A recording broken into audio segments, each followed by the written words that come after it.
We are continuing in our Hilchot Shabbat, the 39 Melachot, by Rabbi David Ribiat. We are in the sugya of Amira LeAkum. We were, okay, so we were talking about the subtleties of the language that you have to use in your engagement with a non-Jew when you have the opportunity to share with them your need in a way that they would be able to fulfill that need for you on Shabbos without getting into trouble. Hello? Okay. So we talked about remiza derech tzivoy, when you have an implied request through a hint, and remiza shelo derech tzivoy. Shelo b'derech tzivoy, meaning you have to be very careful. You have to hint to him in a way that there's no direct inference that he can make that you're asking him to do something. Okay, we talked about that. They can't hear me on Zoom. Okay, we have our best technical. Okay, there we go. Not okay. Now Testing. 1, 2, 3. Yes, good. Okay, Thank you. Okay, so now picking up after Amira LeAkum, Remiza Shelo B'derech Tzivoy versus Remiza B'derech Tzivoy. Let's talk about Amira LeAmira. We're good. In this corner, right, we have one Amira, and we're going to pit it up against another Amira. What are we talking about? A hearsay request. When you ask a non-Jew to tell his buddy, who also is a non-Jew, that you need a malacha done, you never asked that guy. You asked this guy to tell that guy. And there's nothing wrong with asking somebody to tell somebody, right? I don't know. So, right, it's pass the buck along. Just don't get stuck holding the hot potato. Amira is a concept of Amira LeAkum whose application in halacha is the subject of dispute among poskim, with some poskim rejecting its validity entirely. Come on, we're not going to let you get around that loophole. The most lenient view contends that Amira LeAmira is completely permitted, provided, of course, that the malacha does not produce a forbidden positive benefit. Remember, any time you have a non-Jew that does something specifically for you that we call in halacha a positive benefit, right, as opposed to a non-positive benefit, you cannot benefit from it. It has nothing to do with whether you told them or not. You can't have people running around, doing stuff for you on Shabbos. If you're in a room on Shabbos and someone else has a goy come in and turn on the AC, and you feel like you can benefit from it, you have to leave the room. If he did that for himself, and he doesn't care that you also benefit, you may partake. But if he did it specifically, he felt bad for you, and there's no sick or elderly there that need that, you're in what they call in Yiddish, gehakta tzaris. You got to leave, because you cannot partake of the pleasures of AC under those circumstances. Okay, so now, what if you tell Billy Bob to tell his cousin Billy Bob? Okay, so as long as it's not a positive benefit, right? Turning off the lights is okay. Turning on the lights, not okay. Then it's not a problem, he says. You didn't violate any of the other concerns we have, like shlichut, agency, right? Dispatching somebody to do your work for you, or mimtzo cheftzecha, or daber davar. Okay. Why is it not mimtzo cheftzecha? Because you're planning to have something done that you're forbidden to do. Let's see. This view holds that requesting a non-Jew in turn to ask a second non-Jew to do a malacha is not similar to shlichus and is therefore not a form of halachic amira. There's no agency because you never dispatched the actual guy.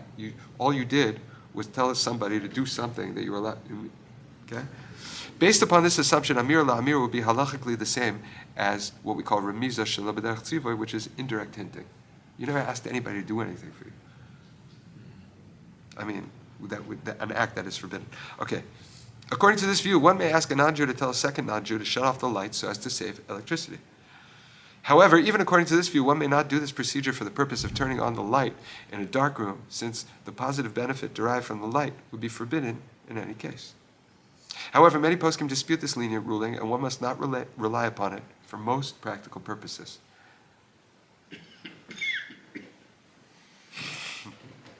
Please.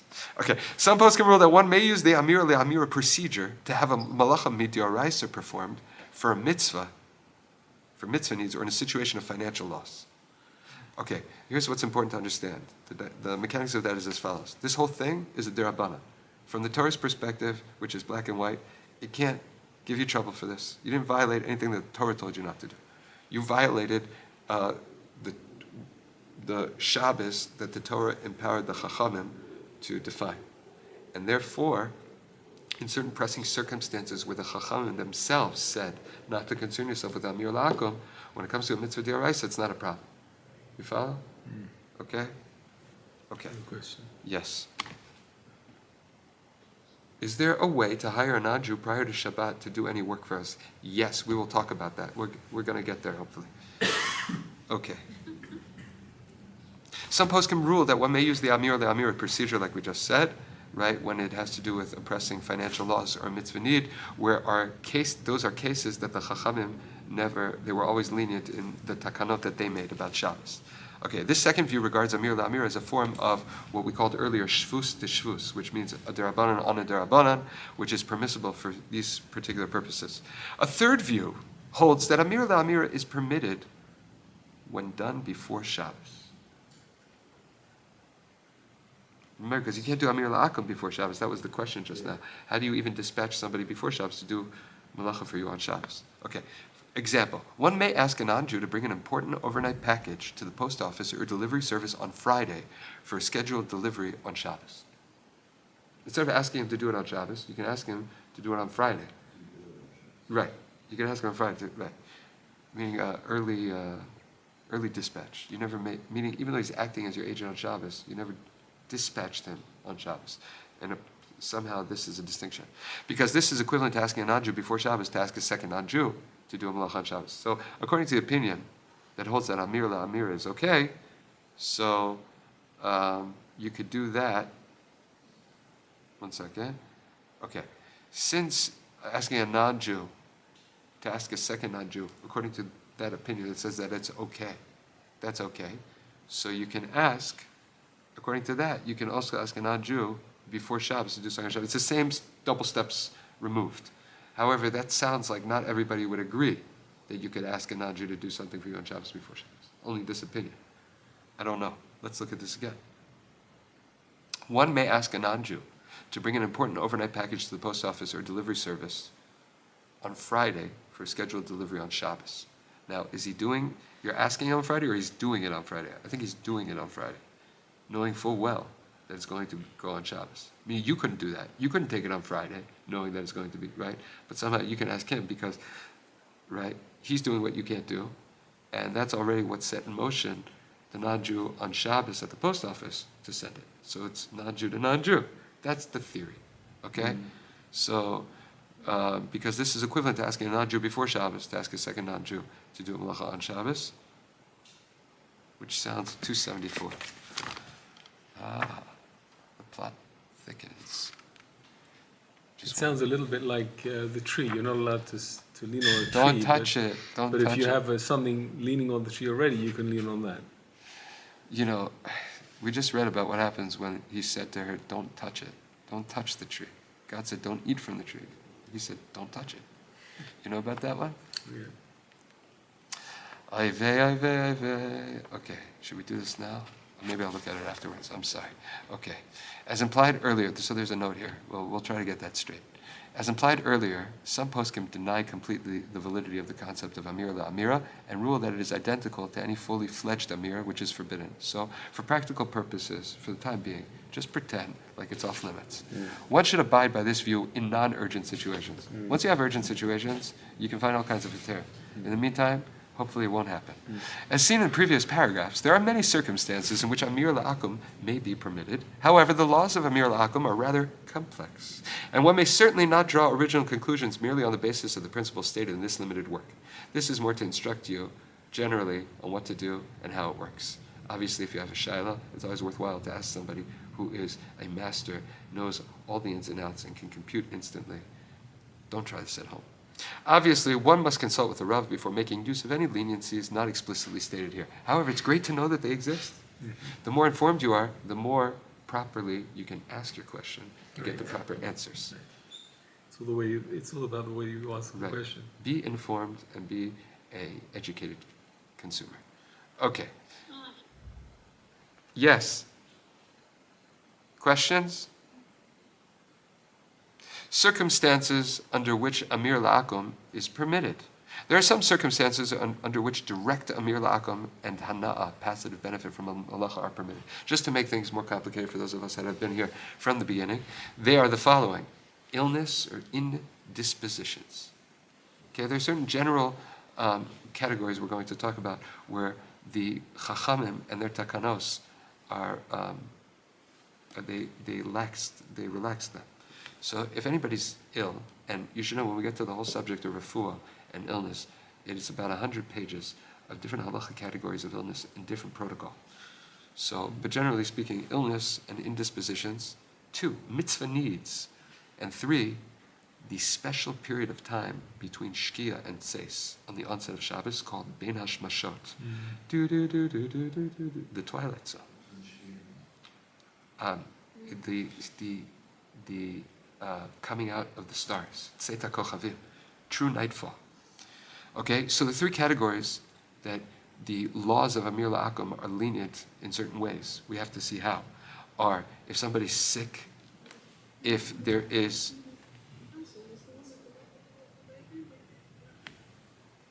Okay, if someone is sick, if there are mitzvah needs, a classic example is a Brit Milah on Shabbos.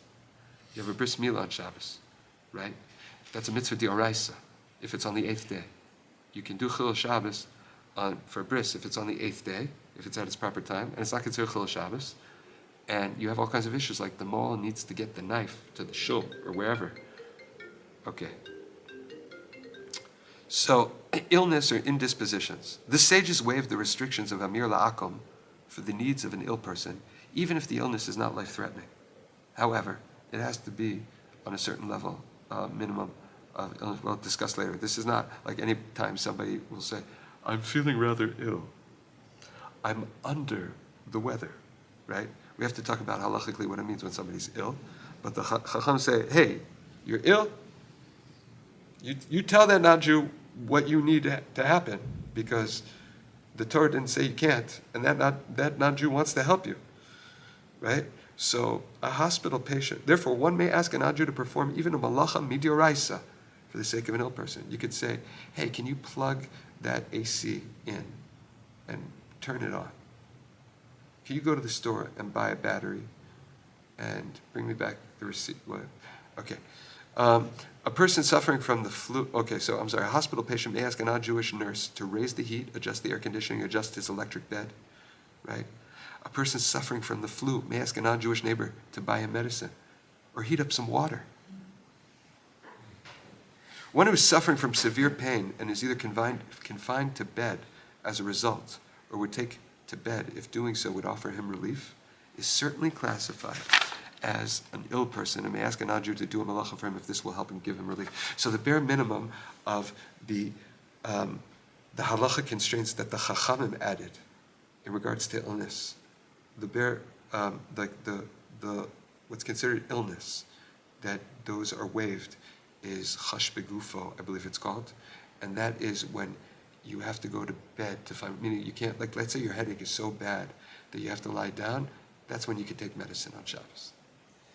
Okay? And that's when, if the light is left on in your bedroom, you have a headache, you have to go to sleep, and that's when you go to sleep, and that's the analogy I kind of like. That's what they're saying.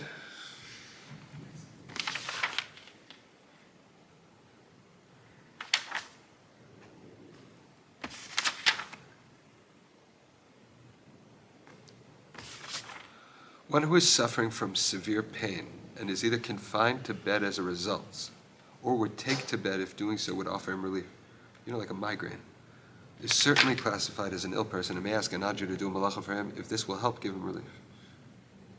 Examples: one who is suffering from a severe toothache or earache may ask a non-Jew to call the doctor or dentist for a prescription or go to the pharmacy in order to obtain relief. One who suffers from migraine headaches may ask a non-Jew to buy medication for him to obtain relief. A non-Jew may be asked to turn on the heat on a very cold day because everyone is classified as ill in the cold. That's a useful thing to know. When people are actually cold and they could get sick, then you can even if they're totally healthy now, you can ask somebody to put the heat on if it will keep them from getting ill. Okay. Mild illness. Only malacha midirabanan is permitted by a non-Jew. A non-Jew may be asked to do a malacha midirabanan meaning not something that the Torah asked, for one who is only mildly ill. So in this case, it's a melacha midirabanan. So now the question is, all those examples we gave, are they dirabanan? Indeed they may be. Let's see. I don't know, turning on the heat. I don't know. Let's see. So any ailment that causes the individual to suffer discomfort or this is a lesser level than somebody who is confined to bed. This is what we call mild. This is only mild illness, and this is a non-Jew may be asked to do a malacha midirabanan for one who is only mildly ill. Any ailment that causes the individual to suffer discomfort or irritation of a generalized nature that would make him feel mildly ill qualifies for this. Example, a non-Jew may bring a cup of hot tea where there is no eruv for a person suffering from a common cold. Very minor indispositions. Let's say somebody stubbed their toe or got a paper cut. Hurts a lot. However, very minor discomforts do not fall within this lenient category. Okay, a non-Jew cannot bring ice where there's no eruv to cool drinks on a hot day. Nice try. Mitzvah needs and averting transgression. According to most poskim, mitzvah needs do not allow Amira LeAkum with a malacha midoraisa, but rather a malacha derabanan. Let's do some examples. A non-Jew may not be asked on Friday night to turn on the lights in a pitch-dark room to enable the family to fulfill the mitzvah of eating the Shabbos meal properly. Yes, you're supposed to eat on Shabbos, and you won't be able to really eat in this space anymore because it's too dark. That's not enough of a mitzvah. That's a mitzvah need, which is you're asking somebody to do a malacha midoraisa for. A non-Jew may not be asked on Friday night to turn on lights for a sheva brachot or other similar mitzvah occasion. However, in some cases, Amir LeAkum is permitted in order to prevent widespread transgression. For example, if a public eruv became invalid, like the wire snapped, a non-Jew may be asked to repair it, even if this involves a malacha midoraisa, so as to protect the community from Chilul Shabbos. They didn't know, and you're going to have mass, terrible transgression of Shabbos. The Chacham said, do what you got to do. Similarly, providing for a public mitzvah need is sometimes a basis for permitting Amir LeAkum. According to some poskim, one may ask a non-Jew to turn on lights in shul or base medrash to enable many people to collectively fulfill an important mitzvah like davening with the quorum or reading the Torah. Example. One year, a severe electrical storm occurred in a certain community during the Yom Kippur night services.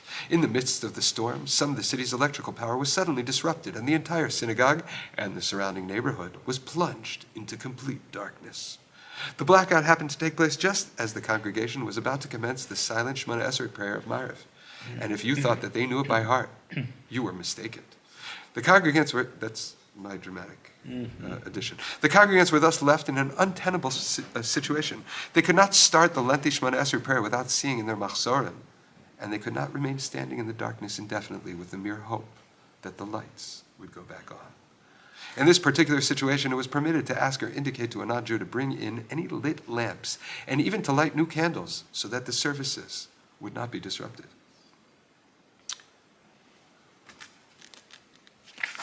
How are we doing for time? Let's see. Carry on. Okay, we're just going to do one more section.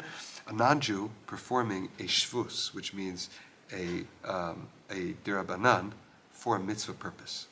Okay, you have a mitzvah that has to be done. You're not allowed to ask them to do a dioraita, but what are the conditions about asking the dirabanan? One may also ask a non-Jew to perform an act, which is only a rabbinic restriction for the sake of a mitzvah, even if not a public mitzvah need, for personal mitzvah. This is based upon the concept known as what we've mentioned before, a shvus d'shvus, or if you're Sephardi, a shvut d'shvut. A shvus means to rest, from the Lashon of Shabbos, and it is the category of extended prohibitions that the Chachamim made.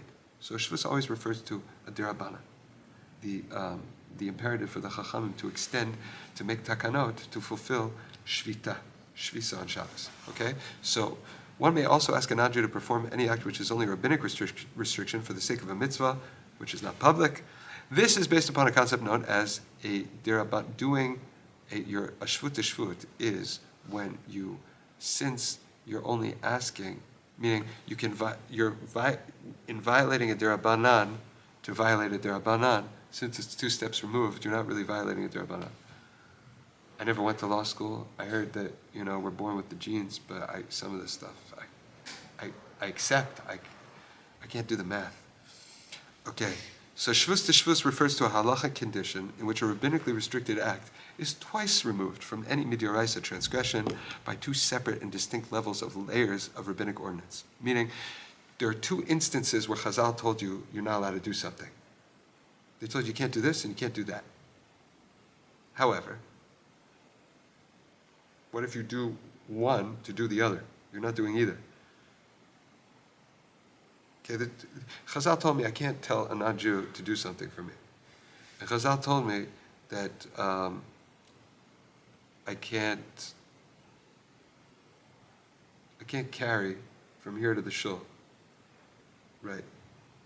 So, but can I ask for a mitzvah purpose, right? Meaning a mitzvah purpose, derabanan, okay. Here, let's explain, to illustrate. Asking the non-Jew to do a malacha, even a malacha midoraisa, is only rabbinic ordinance. The whole reason why you're not allowed to ask all the various rules and technicalities of asking the chacham, for the chacham, all of the technicalities about Amira LeAkum, whether you have shlichut, whether you have hana'ah, whether you have mimtzoch heftzach daber davar, those are all rabbinic restrictions. The rabbi said you can't do that. And number 2, okay, and that is one layer of rabbinic ordinance. And number 2 is where the Jew himself is only prohibited from performing the act by rabbinic ordinance. There's a second layer of rabbinic detachment as well. For example, let's say it's only the chachamim that said that you can't take medicine on Shabbos unless you're a certain level of illness. Okay? So how does the math work? This is precisely what occurs when one asks the non-Jew to perform a rabbinic restriction. The act of asking the non-Jew is a shvus. That's a rabbinic ordinance. And the act of the non-Jew is itself only a shvus. Meaning you're not allowed to ask him, and you're not allowed to benefit from him, only because of the Rabbanan. Hence, 2 layers of rabbinic ordinances separate the act from any Torah transgression. As a general rule, shvus to shvus is permitted for the sake of a mitzvah. Once again, it's an example of the Chacham said. In this case, we're backing off. Okay? The example. One may ask a non-Jew to bring a sefer through a private yard that has no eruv, because bringing the sefer in this manner is only prohibited from the Chachamim, and asking the non-Jew to do so is therefore a shvus to shvus. There are many other circumstances in which Amira LeAkum may be permitted. For example, to prevent a sudden monetary loss, or where the act is only a shvus. However, the laws of Amira LeAkum are rather complex. And as with all areas of halacha, here comes the disclaimer, right? Extrapolating halachas and acting upon superficial knowledge is an inducement to transgression. Obviously, one must consult with a Rav before making practical use of any leniencies not specifically mentioned here. More examples of when Amira LeAkum can be permitted are discussed further. Okay, we'll pause here. Shkoyach.